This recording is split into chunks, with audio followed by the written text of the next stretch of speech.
buhay o kabiguan, ng ligaya o lungkot. Kaya marapat lamang na tanggapin si Jesus bilang tagapagligtas at Panginoon. At matapos yun ay panariwain ang katapatan at paglapit sa Kanya bawat araw o day by day. Ang day by day ay naglalayong umalalay sa pang-araw-araw na pamumuhay. Narito po si Kuya Ed Lapis sa mensaheng pinamagatang Yes or No?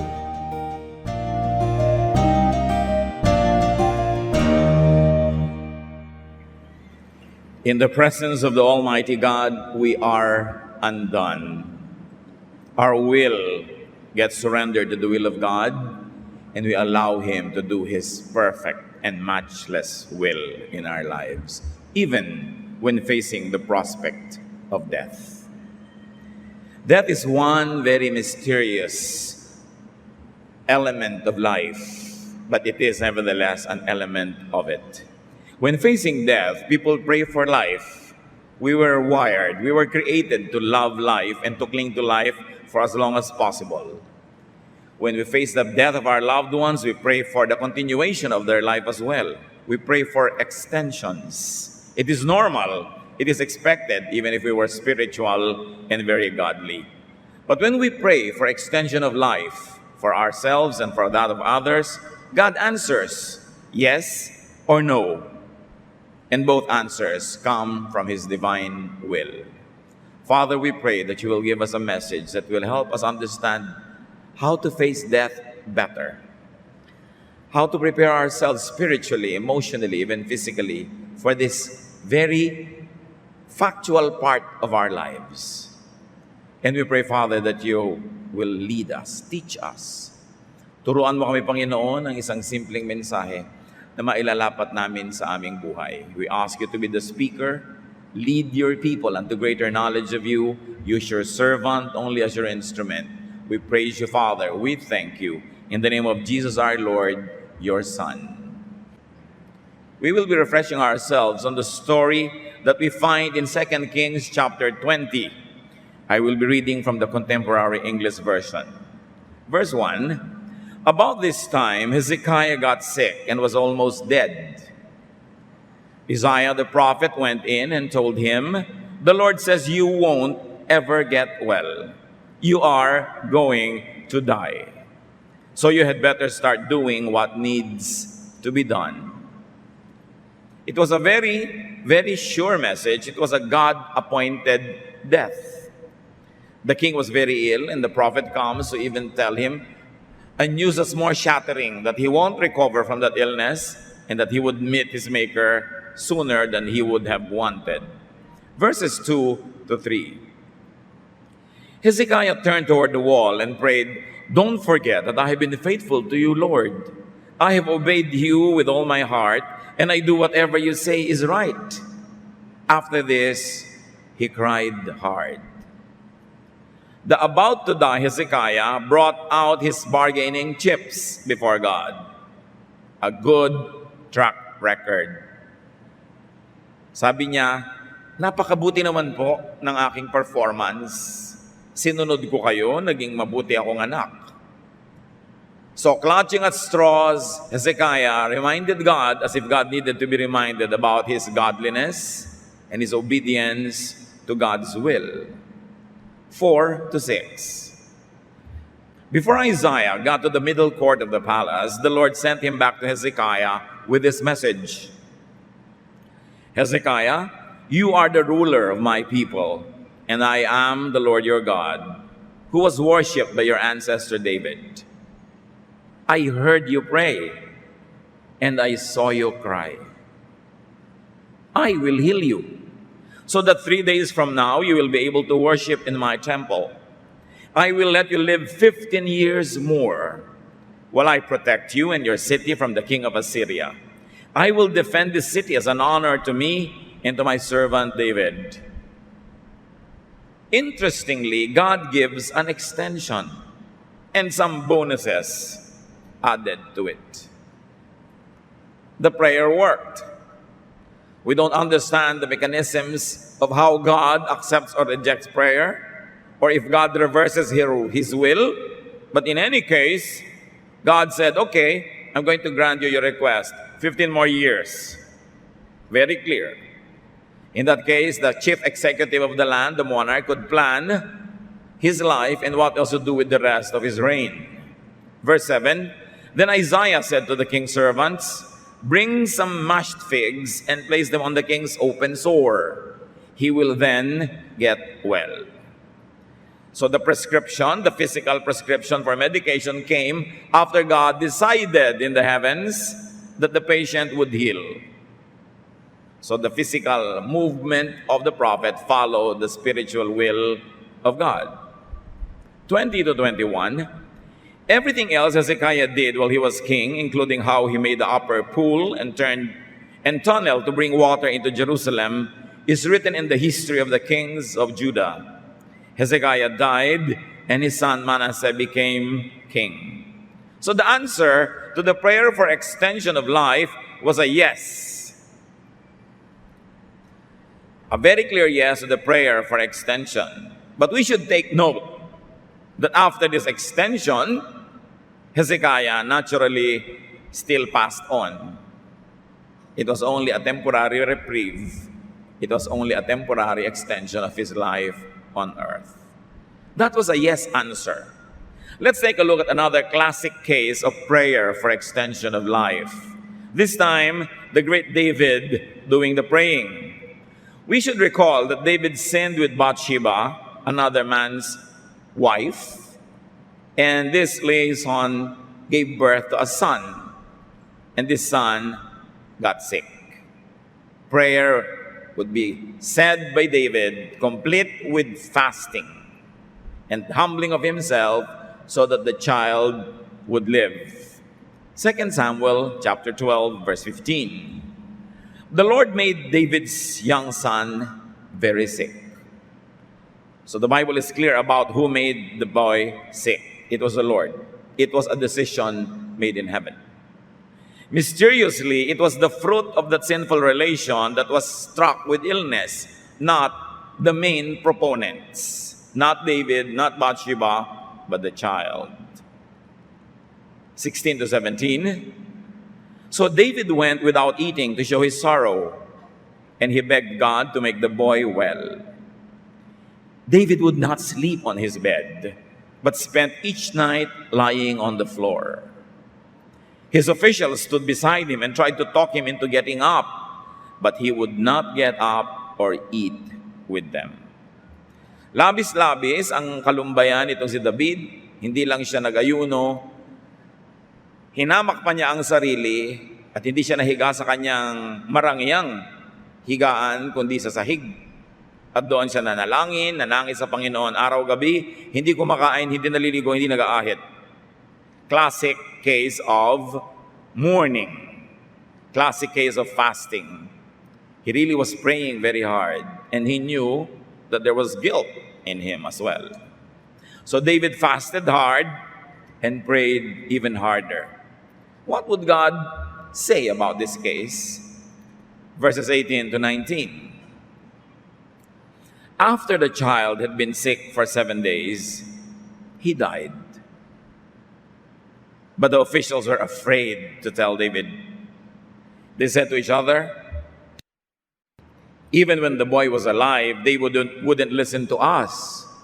How can we tell him his son is dead? He might do something terrible. David noticed his servants whispering, and he knew the boy was dead. Did my son die? He asked his servants. Yes, he did, they answered. So the Lord's answer was a definite no. The child was not permitted to live beyond this very short life. So the servants were very afraid because they thought that David might be unconsolable. Sabi nila, kung nung buhay yung bata, hindi yan kumain, hindi yan nag-ahit, hindi naligo, nag-ayuno, nakalupasay sa sahig. Ano pa kaya ang gagawin niya kung malaman niyang namatay ang bata?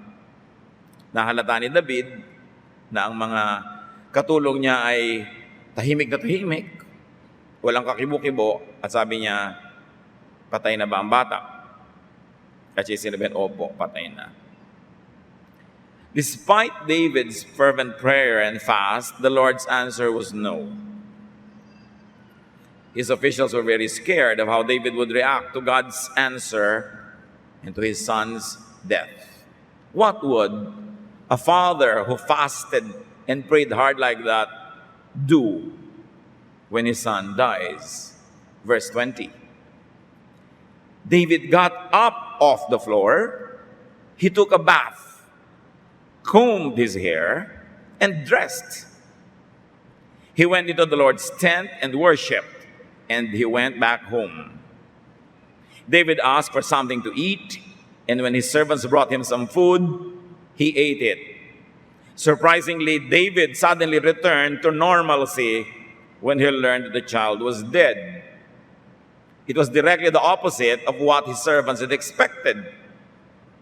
Kabaligtaran ang naganap. Nung malaman niyang namatay na yung bata, na lubha niyang inilapit at ipinalangin sa Diyos, bumangon, naligo, nag-ahit, sumamba, at pagkatapos ay kumain. Verse 21, his officials said, "What are you doing? You went without eating and cried for your son while he was alive. But now that he's dead, you're up and eating." It was a very uncommon sense. It was something very new. Kakaiba. Sabi kung kailan namatay at saka ka pa ngayon, naligo. Sabi ng iba, bawal maligo pag may patay. Diba? Kung kailan may patay at saka naligo, nag-ahit, nag-ayos. Sumamba at kumain at hindi siguro kalabisang sabihing may gana pa. 22 to 23, David answered, while he was still alive, I went without food and cried because there was still hope. I said to myself, who knows, maybe the Lord will have pity on me and let the child live. But now that he's dead, why should I go without eating? I can't bring him back. Someday I will join him in death, but he can't return to me. It was not common sense, but it was a very godly sense. It was Davidic wisdom. May pinagmanahan si Solomon. Sabi niya, nung buhay pa, ginawa ko lahat, gagawin ko lahat, para dinggin ako ng Diyos. Baka sakaling kahabagan ako ng Diyos sa pag-aayuno, sa hindi pagkain, sa halos ay pagpaparusa sa sarili. Pero patay na. Nung buhay pa may pag-asa, pero patay na. Ano pang gagawin natin? Tanggapin. Sabi niya, anong magagawa kung ngayong namatay na yung magpakalungkot-lungkot pa rin ako, magluksa pa rin ako, huwag pa rin akong kumain? Wala na. Hindi ko na kayang ibalik pa siya rito sa ating daigdig. Sa darating na panahon, sasama ako sa kanya dun sa pinupuntahan ng mga sumasakabilang buhay. Pero wala tayong magagawang pabalikin pa siya dito kahit ano pang gawin natin. Solomon has a great lesson to teach to the bereaved, to those who are grieving, to those who cannot let go, to those who cannot move on. When facing death, yours or that of others, ask for an extension of life if you want to ask. Surprisingly, not everyone wants an extension. There are people whose request is for God to even take them already. But normally, many of us will want an extension because there's no other life that we know. Life on earth is imperfect. We can be in pain at times. But this is the life we know, and we love this life, and we like to hang on to it as long as possible. So it's all right to ask for an extension. Like Hezekiah and David, ask the best way you could. Hezekiah asked with tears. He asked almost for justice or a reward for his good deeds, for his general batting average, which was excellent according to his assessment. The life at stake, already old, his life was extended. The other case was David. He humbled himself and even fasted. In essence, unlike Hezekiah, who asked for a reward for his goodness, David asked for grace, an undeserved mercy, an undeserved merit. He knew his track record. He could not bring that out to God as bargaining chips. Alam naman niya ang kasalanan niya, so wala siyang pwedeng ilapit sa Diyos at sabihin, alalahanin niyo po, naging matapat ako sa inyo, naging mabuti ako. Alam niya na ang batang ito ay bunga ng pagkakasala. Pero hinihingi pa rin niya ng dalangin. Hindi ko mubunga ng pagkakasala, yung bata ay babaliwalain. Pero alam niyang wala siyang maipagmamalaki sa Diyos, kaya ang naging lapit naman niya, kababaang loob. David had no such bargaining chips, and he approached God only from the point of view of a repentant sinner seeking mercy, seeking an undeserved gift from God. The life at stake was very young, but ironically, it was taken back. The other life at stake was already quite old. It was still extended. God works in great mystery. The thoughts of the Lord are beyond us in many ways, that when we measure those thoughts within the standards of what we know, there are times when we might be tempted to think that God is wrong and we are right. But how can God, the creator of life, be wrong? How can God, who sent his Son to die for all of us, love our sons or fathers or mothers more than we love them? How can we outlove God? So in areas where we are not sure, where there's uncertainty in understanding God's actions, decisions, teachings, we trust.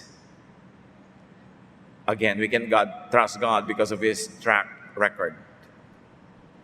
And when we doubt God, we should doubt our scholarship more than his correctness. Should God grant the request for an extension of life, put to good use and enjoy the extension given you? Kailangan nating ilagay sa tama.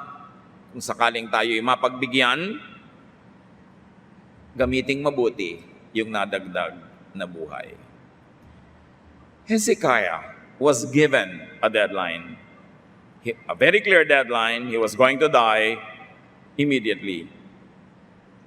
And then he was given a very clear extension period, 15 years. Don't think that only Hezekiah has a deadline. You have a deadline.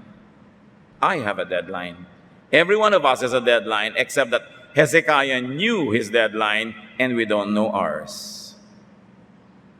All the more that we should be careful and value every minute, every day that is granted us. Remember that death will still come anyway, whether there is an extension or not. And contrasted to eternity, what is an extension of 15 years, even 30? It's still a very small dot in a tiny, never-ending line of eternity. So what is important is not to numericalize our life, not to measure it in a linear, numerical way, but to measure it in terms of content, of value, of essence. Because that content, value, essence, that is timeless. Make the most of time. Either it is an original contract or an extension, make the most of it. Mahalaga ang panahon, hindi tayo dapat magsayang, mag-aksaya sa pagsasawalang bahala. Huwag natin sayangin ang buhay sa paggawa ng mga kaaway, sa pagkikimkim ng mga sama ng loob at galit, sa paglikha ng gulo, dahil sayang lang ang paglipas ng panahon kung ganun lang naman ang itatanim natin. So in both cases, and in any case, live the best way you could and try to have bargaining chips. What good do we do that could really be bargaining chips? The Bible tells us that even our best deeds are just like filthy rags in the presence of the perfect God. But in our perspective, in our presence, in our other end of the line, it's good to have some bargaining chips, just like Hezekiah had, so that at least you might plead your case. Of course, to God, such greatness is really nothing. But God is kind. God is infinitely merciful, that He might give a lot of value to that which is really not so much. But what is important is what is valuable from our perspective, from what we could do as humans, we should do. Because that pleases God. Avoid ungodliness, and so avoid collateral damages, like what happened in David's case. Hindi natin siguro kayang ipaliwanag kung bakit yung bata ang binawian ng buhay, hindi naman kasi pinaliwanag. Pero alam natin kung paano nagdusa si David, pinagbayaran niya sa kanyang kalooban yung nagawa niyang kasalanan. The verses never explained why it was the young child that was taken and not David. But we know that as the boy died, a certain part of David died with him. That death was not unmourned, but David just had the wisdom to accept God's will and to get on with his life. David knew, after all, he was a man after God's own heart, that instead of him, the boy was taken. And in that case, he would make something out of what was left with his life. It was God's will that that life would be extended. So David got up, took a bath, shaved himself, and worshipped first. It was a very beautiful prophetic act that he did. And then he went on to eat food, to recover physically, and then to resume his duties as king, even as priest of God. So in our case, what do we do? Like what they did, we pray. Prayer is our bridge to the divine. Prayer is our bridge between the material and the spiritual world. And when we are confounded by issues beyond our intellect, beyond our physical powers, there is that power that is available to God's people, prayer. Accept, anyway, whatever answer God gives you. Pagka po tayo may mga kamag-anak, mga mahal sa buhay na idinadalangin nating habaan pa sana ng Panginoon ang buhay, gumaling pa sana sila, manalangin tayo ng ganun. Kung ipagkaloob ng Panginoon ating panalangin, salamat. At kung hindi naman, salamat pa rin. At kung sakaling ang mga mahal natin sa buhay ay binawian ng buhay, nagawa na natin lahat ang pwede natin gawin para pahabain ang buhay nila, sinikap nating ipagamot, alagaan, tustusan, at binawian pa rin. Tingnan natin ang halimbawa ni David. Bumangon, mag-ayos, sumamba. Ibig sabihin, talagang tanggapin mo ang kalooban ng Panginoon at sumamba ka pa rin sa Kanya kahit na no ang sagot. And then ituloy ang buhay. When our loved ones pass on before we do, so long as we've already done what we could, we have loved them, we have exhausted all our energies and resources to physically help them extend their life, and still, they pass on, get on with life the best way you can. David stood up and went to the temple, which could very well mean in our lives that we go on worshiping God even though the answer was no. That we go on praising God even though we grieve. That we go on making God number one, ruler over our lives. Yung pagsambang ginawa ni David, prophetic move yun. Napakahalaga ng symbolism. Para na niyang sinabing, kahit po ako nabigo, kahit hindi niyo binigay, ayon sa aking kagustuhan, ang aking panalangin, sasamba pa rin ako. It was very wise for David to continue worshiping. After all, What better choice do you have? When you get bereaved, when your loved ones are taken from you, what better choice is there than to worship? You cannot produce or invent any other choice that could be better. When you're at your wit's end, when you're cornered, when there's nothing else to do, there's nowhere to look for help, the best way to do is to look up to God. And that was a good example. Perhaps among us, there are people who are still grieving. We could not let go of people who have gone to the other side. Learn from David. The story is not there only for decoration or for history. It is there to give us a universal, timeless message. Love when you can love, and let go when you must. And remember what David said, I cannot bring him back, but I'm going to him when my time comes. So comfort yourself with this truth, that the people who died in the Lord's grace are in His presence. And we too, who will die in His grace, will go to that same presence. It's only a matter of time, maybe 10, 20, 30, 40 years. But again, what is that compared to eternity? So don't fast forward the future. Don't try to be in denial. Live in the present. God gives you life today because you have a life to live. You have a mission to do. And God has still reserved many pleasures for you to enjoy. Kailangan mabuhay tayo kung saan tayo naroon ngayon. Narito tayo sa lupa, so mabuhay tayo dito ngayon. Ihanda natin ating sarili para sa kabilang buhay, pero huwag natin kahit kailan tanggihan na may buhay pa tayo ngayon kahit tayo na ulila. Patuloy nating mahalin ang mga minamahal natin, lalong-lalo naman patuloy nating paglingkuran ang Panginoon. Kahit ano ang sagot ng Panginoon, sagot pa rin niya yon, kaya tama pa rin yon. God's will is so great and vast that whatever answer He gives, whatever it immediately means to you, that answer still comes from heaven, and you on earth are still under the governance of God. God's presence is not only in this side of eternity, it is actually more glorious on the other side. Psalm 139, 1-8. You have looked deep into my heart, Lord, and you know all about me. Where would I go to escape from your spirit or from your sight? Your thoughts are far beyond my understanding, much more than I could ever imagine. I try to count your thoughts, but they outnumber the grains of sand on the beach. And when I awake, I will find you nearby.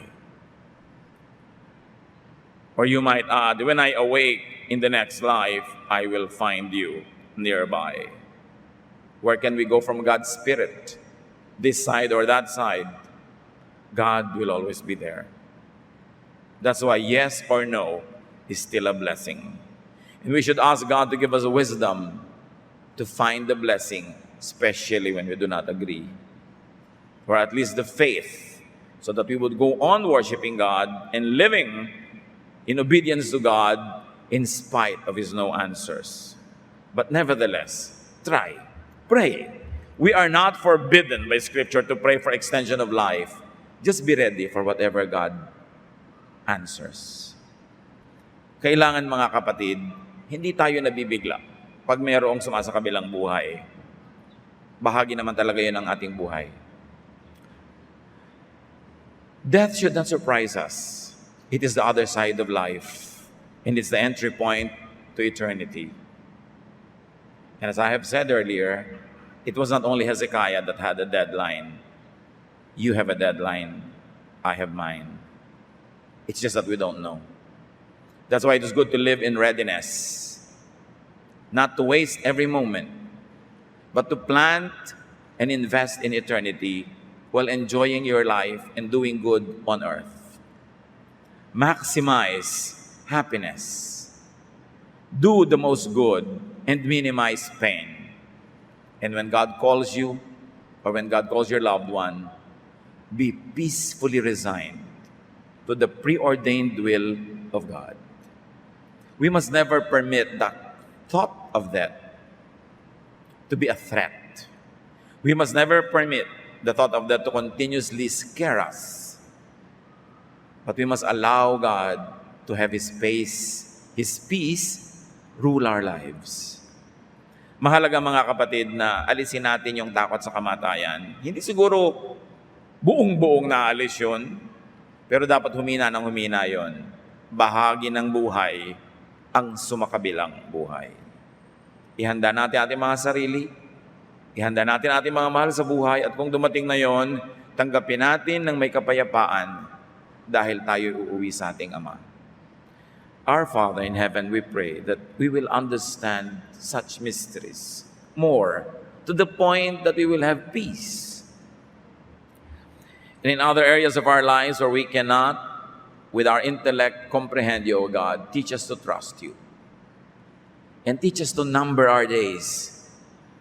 Teach us to make our days count. We cannot increase the number of our years, but we can increase the essence, the meaning, the value of our life.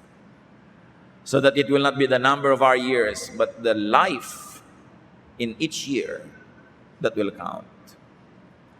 Turuan mo kami, Panginoon, na pahalagahan ang bawat sandali, ipagpasalamat ang buhay, at ang dalangin namin ngayon, kung may makasama kami, mga kapatid na nalulungkot, nagluluksa,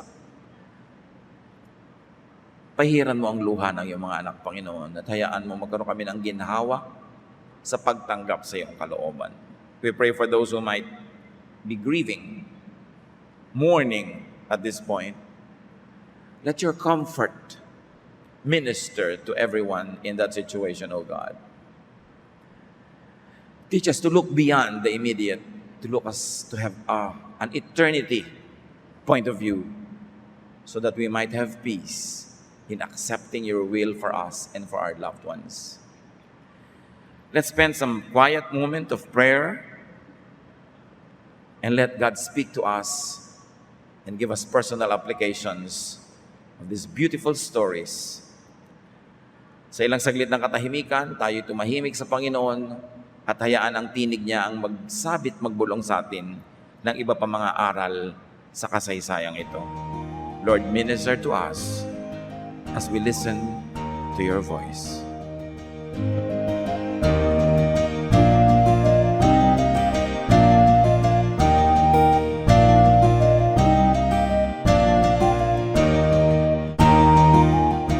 Ang katatapos pong mensahe ni Kuya Ed Lapis ay pinamagatang Yes or No?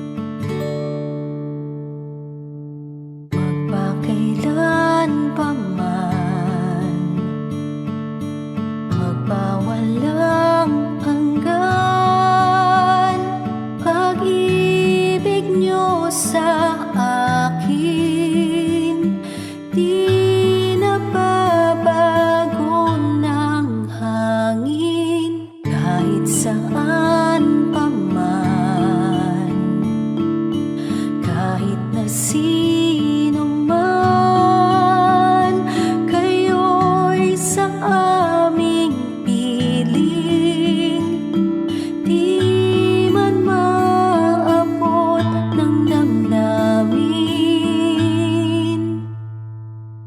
Ang pag-ibig niyo'y wagas, hindi magwawakas. Ako ay niligtas, at pag-ibig niyo'y sapat, sa akin ay tapat.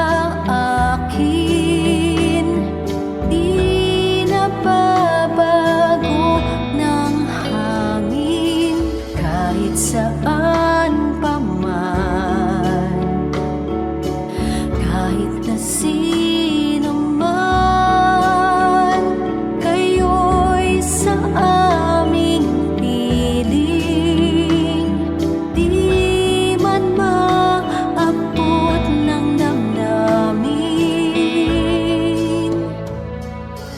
Ang pag-ibig niyo'y wagas, hindi magwawakas.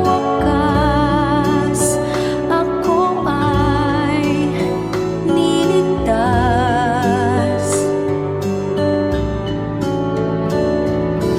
At pag-ibig niyo'y sapat, sa akin ay tapat, kahit na di ako karapat-dapat.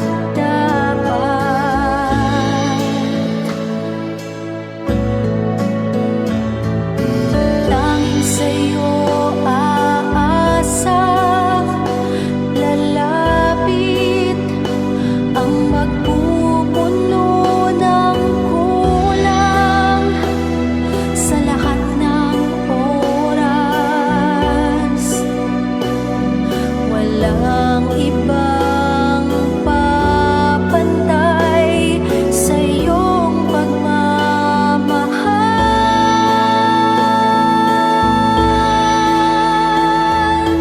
Ang pag-ibig niyo'y wagas, hindi magwawakas. Ako ay niligtas.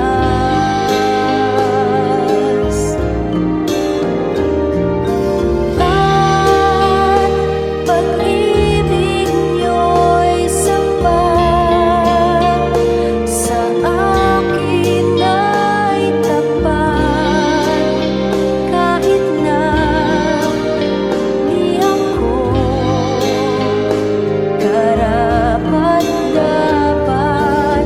Ang pag-ibig niyo'y wagas, hindi magwawakas.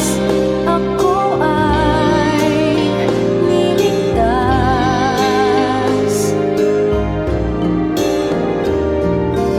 At pag-ibig niyo'y sapat, sa akin ay tapat, kahit na di ako karapat-dapat. Ang pag-ibig niyo'y wagas, hindi magwawakas. Ako ay niligtas.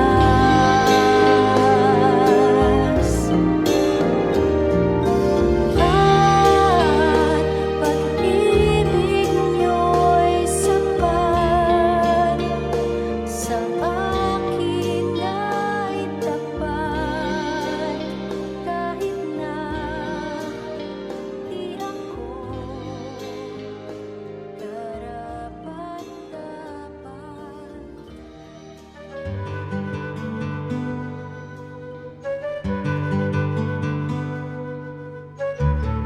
Bakit matipid ang mga Ilocano? Pag sinuri mo yung geography ng Ilocos, on the eastern side, yung mga Sierra Madre Mountains, no? Ang tarik-tarik niyan at mahirap akyatin. And immediately on the western side, South China Sea. Ilocos is but a tiny strip of land. So given the very limited resources, ang mga tao dyan syempre to survive, had to learn how to make the most out of little and how to stretch the resources. Over the years, they have learned to be thrifty. At isa yung napakagandang survival instinct. Kaya nga sabi nila, if you want to be happy, marry a Visayan. But if you want to survive, marry an Ilocano.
kapal ay buhay mo, O Diyos, kay dakila.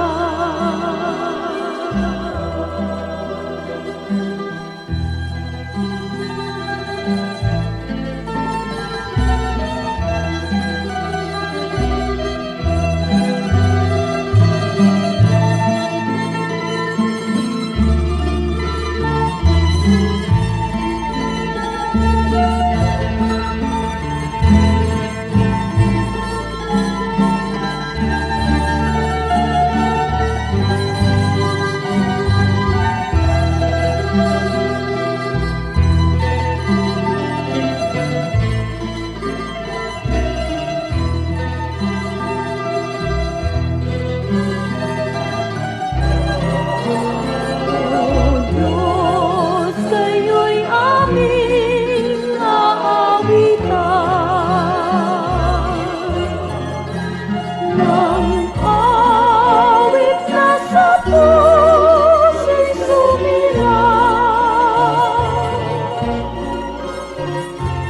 Awit ng papuri at awit ng paggalang, sa inyo ay amin ang nilalaan. Sa inyo ay amin ang nilalaan.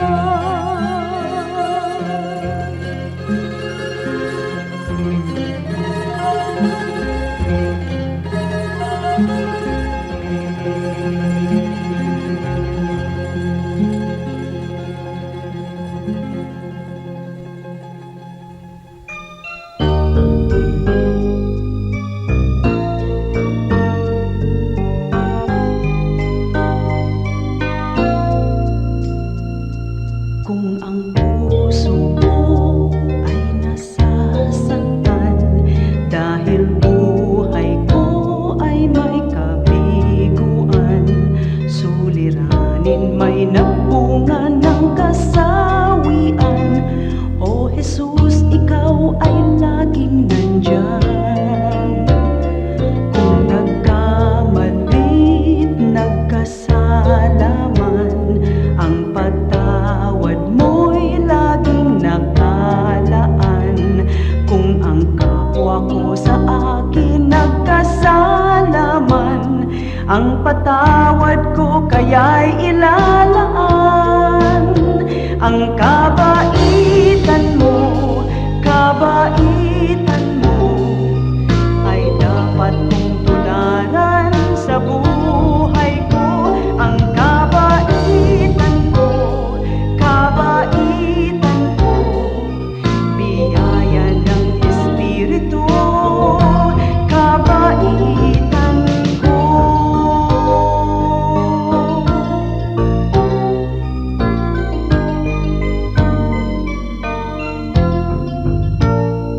Kung nagkamali't nagkasalaman, ang patawad mo'y laging nakalaan. Kung ang kapwa ko sa akin nagkasalaman, ang patawad ko kaya'y ilalaan. Ang kabaitan mo ay dapat mong tularan sa buhay ko. Ang kabaitan ko, biyaya ng Espiritu, kabaitan ko.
Diyos natin buhay, ang Diyos natin ay buhay, magpakailanpaman. Ang Diyos natin buhay, ang Diyos natin buhay, ang Diyos natin ay buhay, magpakailanpaman.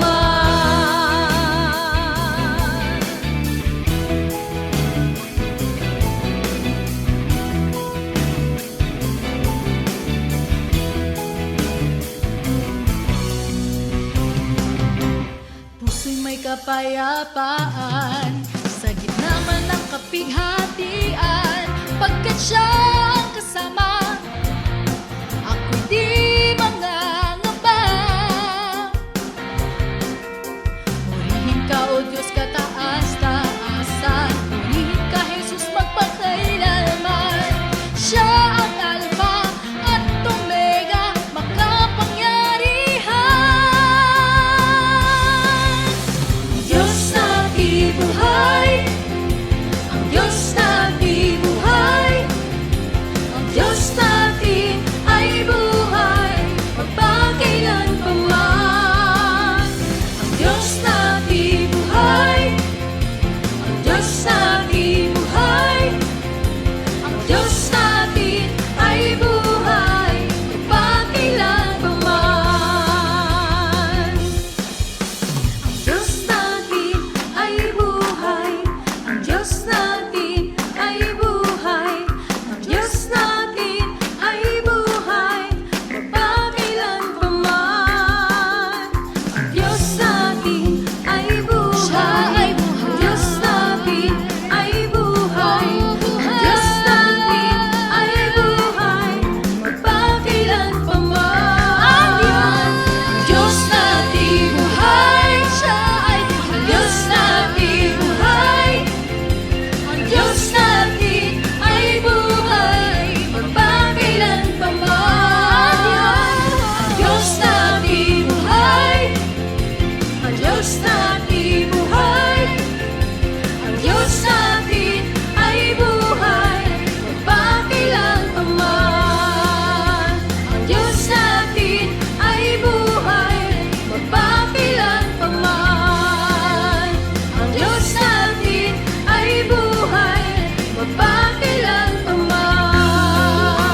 Nagsilay ng liwanag mula doon sa silangan.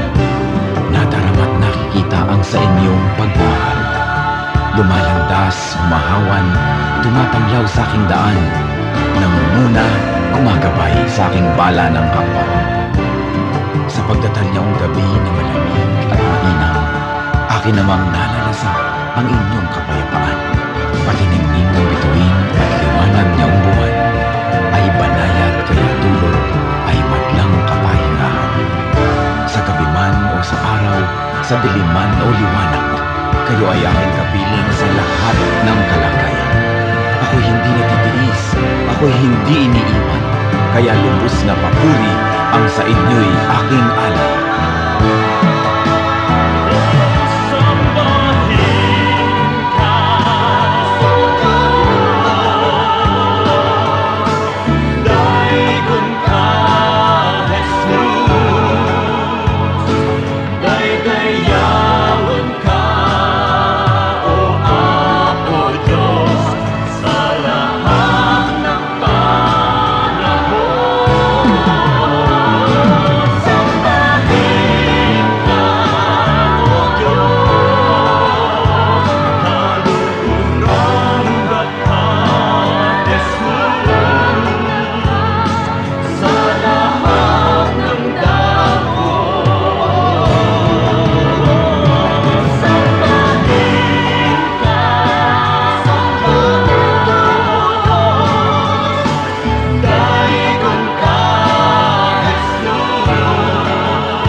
Oras na po para pansamantalang magpaalam ang programang Day by Day.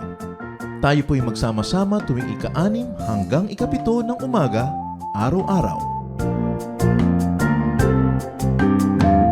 Magandang umaga po at mabuhay ang Panginoong Hesus!